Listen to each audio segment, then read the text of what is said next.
Assalamualaikum warahmatullahi wabarakatuh. Perkenalkan, nama saya Abdul Rauf. Saya berasal dari Provinsi Jambi, Kabupaten Bungo. Nama desa saya Dusun Karak, Kecamatan Batin Tigaul. Baiklah, di sini saya ditugaskan sama dosen pengampu R. Busriadi, SE, MSy. Ini saya akan menjelaskan sumber daya manusia. Langkah-langkah dalam perencanaan sumber daya manusia. Analisis kebutuhan SDM. Mengidentifikasikan jumlah dan jenis keterampilan yang dibutuhkan untuk mencapai tujuan organisasi.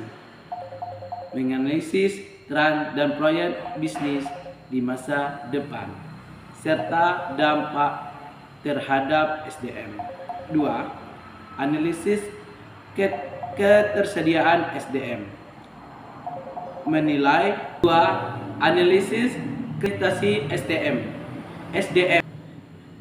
Menilai jumlah keterampilan dan kemampuan SDM yang tersedia di dalam organisasi. Mengidentifikasikan kesejahteraan antara kebutuhan dan tersedianya SDM. 3. Peramalan kebutuhan SDM. Proyek, jumlah dan jenis target kerja yang diperlukan dalam jangka waktu tertentu berdasarkan tren dan analisis sebelumnya. Di sini dijelaskan bagaimana kita mentargetkan kinerja kita dengan karyawan kita biar lebih cepat, maksudnya lebih cepat dan maksimal gitu. Faktor-faktor yang perlu diperhatikan termasuk perkembangan teknologi, perubahan pasar dan kebijakan perusahaan. Dijelaskan di sini faktor-faktor yang perlu diperhatikan termasuk perkembangan. Di sini kita dijelaskan kita jangan sampai ketinggalan teknologi.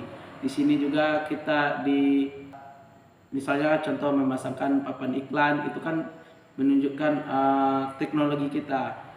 Terus perubahan pasar dan kebijakan perusahaan, itu kita harus terapkan yang ada di perusahaan masing-masing. Serta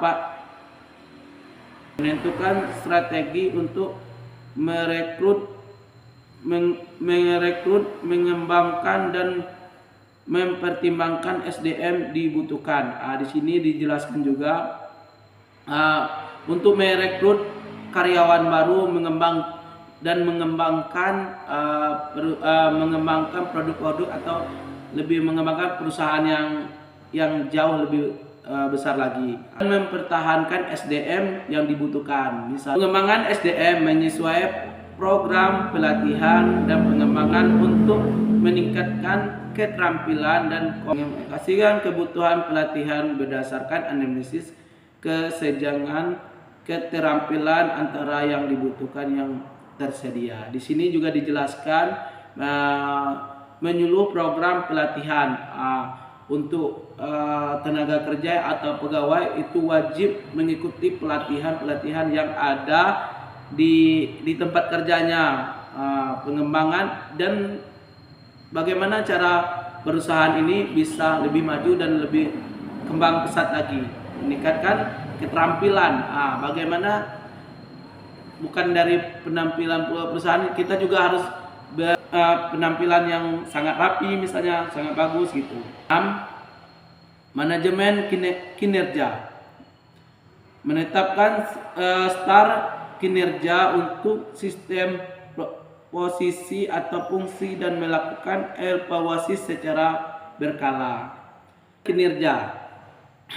Menetapkan struktur kinerja untuk setiap posisi atau fungsi dan melakukan evaluasi secara berkala. Meningkatkan kinerja SDM melalui upaya balik yang konstitusi dan pengembangan kreatif. Di sini juga dijelaskan manajemen kinerja, menetapkan struktur kinerja. Di mana kita bertanggung jawab, disitulah kita bekerja. Misalnya kita bekerja di ruang A, ya kita tetap di ruang A. Kalau kita di ruang B, ya kita di ruang B. Jadi meningkatkan meningkatkan kinerja SDM melalui upaya balik yang kontribusi dan pengembangan karir. Nah, di sini bagaimana ide-ide kita itu bisa juga berkembang ya, termasuk karir kita ya, dimana hobi kita di situ. Misalnya contoh kita melukis, hobinya di situ, otomatis kita kan mengembangkan karir ya. 7. Perencanaan penggantian penyimpanan strategis untuk menggantikan posisi kosong karena pensiunnya atau pengunduran diri.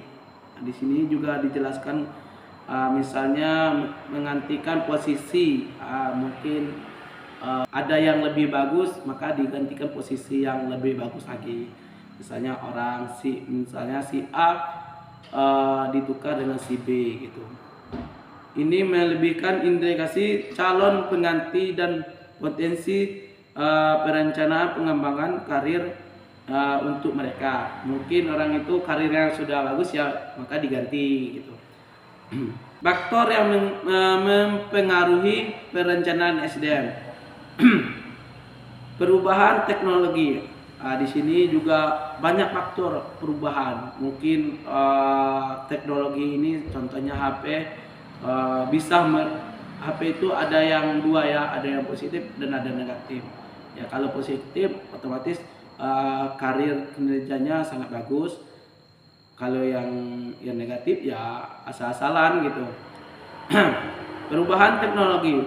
Kalian teknologi baru dapat dipengaruhi keterampilan yang dibutuhkan. Misalnya orang tuh ahli dalam komputer, pasti dia di posisi komputer. Ahli dalam bidang ini, pasti dia masuk di bidang ini. Merupakan organisasi struktur atau perubahan dalam strategi perusahaan dapat mempengaruhi kebutuhan tenaga kerja. Kadang struktur kita berubah-ubah ya, berubah-ubah. Misalnya jam ini berubah jam ini, jadi tidak bisa ditetapkan juga ya. Itu yang diatur oleh struktur organisasi atau atasan. Tren tenaga kerja yang tersediakan mengaruhi perencanaan. Di sini juga tidak memandang tua dan muda.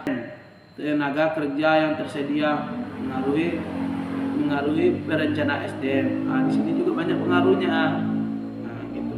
Kadang kalau yang umurnya udah tua mungkin pengaruhnya faktor kesehatan. Kalau mungkin yang masih muda mungkin pengaruhnya gadgetan ya, kayak main game online. Manfaat perencanaan SDM memastikan kecocokan antara kebutuhan bisnis dan tenaga kerja yang tersedia, meningkatkan dan produktif melalui penempatan SDM yang tepat, mengurangi biaya rekrutmen dan pelatihan yang tidak perlu, meningkatkan kemampuan organisasi menghadapi perubahan pasar atau tantangan bisnis lainnya. Di sini ada 4 perencanaan SDM. Yang pertama, memastikan kecocokan antara kebutuhan bisnis dan tenaga kerja yang tersedia. Di sini orang perusahaan akan mengiklankan atau memberi brosur untuk membuka peluang pekerjaan atau untuk pegawai.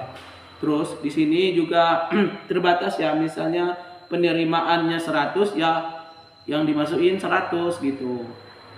Dan melalui interview kita dites gimana cocok atau enggak ya gitu.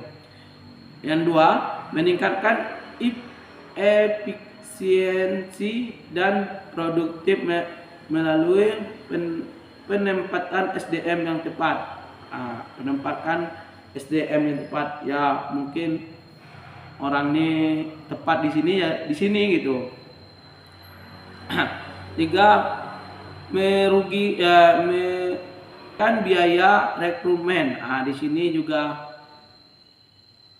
membiaya rekrutmen dan pelatihan yang tidak perlu. Misalnya kita suruh pelatihan yang bermanfaat, maksudnya itu pelatihan yang sesuai dengan diri kita sendiri dan tidak perlu mengeluarkan biaya, sepertinya tidak perlu banyak keluar biaya. Misal 4, meningkatkan kemampuan organisasi untuk menghadapi perubahan pasar atau tantangan bisnis lain. Di sini dibunyikan perubahan atau tantangan bisnis lain. Ya, kalau di pasar ya pasti ada saingan yang lawan bisnis kita gitu. Perencanaan SDM yang efektif, mungkin organisasi untuk mengolah risiko tenaga kerja dan meningkatkan kinerja yang jangka panjang. Di sini juga dijelaskan efektif, mungkin organisasi menetapkan kompetitif, mengolah risiko. Berarti setiap karyawan pasti mempunyai risiko, bertanggung jawab di mana posisinya. Di situ tetap ada risiko ya. Semua pasti ada risiko. Tenaga kerja dan meningkatkan kinerja. Di sini juga dijelaskan meningkatkan kinerja jangkauan panjang. Di sini dijelaskan juga meningkatkan kinerja kita. Ya, kalau kinerja kita sangat minim atau buruk, ya otomatis perusahaan akan memutuskan kontrak kerja kita, atau diberhentikan. Kalau kinerja kita jangkauan kinerjanya bagus, penampilannya, terus sejahtera dan mengikuti aturan atasan perintah. Baiklah, cuma itu yang saya dapat sampaikan dan jelaskan. Jika salah, saya mohon maaf. Saya akhiri. Wassalamualaikum warahmatullahi wabarakatuh.